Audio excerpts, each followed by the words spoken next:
The Quiet Fortune. In this story, you'll learn why steady habits beat flashy wins, and how one ordinary man built freedom by saving a little, investing patiently, and choosing independence over applause. Storyteller Daniel Reyes. I'm going to tell you about my neighbor, Mr. Patel, the man who never raised his voice, never bought a new car, and never seemed to check a stock ticker. By the time he was 58, he owned his time outright. Here's how it sounded. Mr. Patel's confession began on a Tuesday that smelled like wet jasmine. He invited me into the kitchen, poured 2 cups of tea too hot to hold, and said, "I've never earned a headline salary, never cared to." I laughed, thinking he was joking, because the Patels owned the corner bakery that smelled like cardamom and sugar. People lined up at dawn for his wife's almond twists. How could a baker shrug at money? He stirred his tea, steam fogging his glasses. I started at the flour mill at 19, worked graveyard shifts. Every Friday, I moved $40 into a savings account and forgot it existed. I asked, "Only 40. "Only 40, he repeated, voice steady. "But I never missed a Friday in 35 years. The math hit me like ice in summer.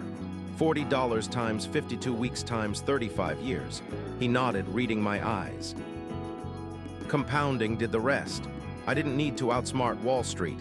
I just needed to stay in the game. Outside, the streetlight flickered. He tapped the table softly, each tap a year.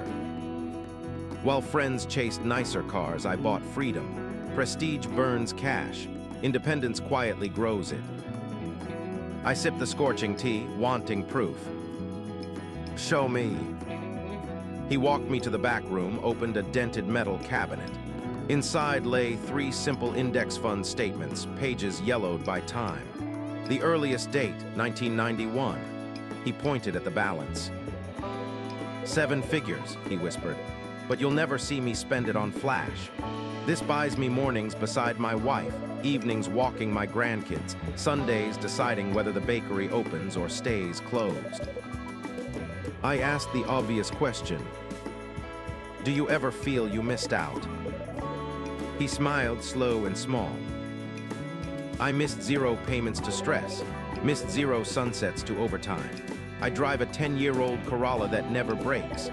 Independence feels like silence after a lifetime of alarms. You can't put that in a showroom." His confession shifted to warning. Everyone wants the secret formula.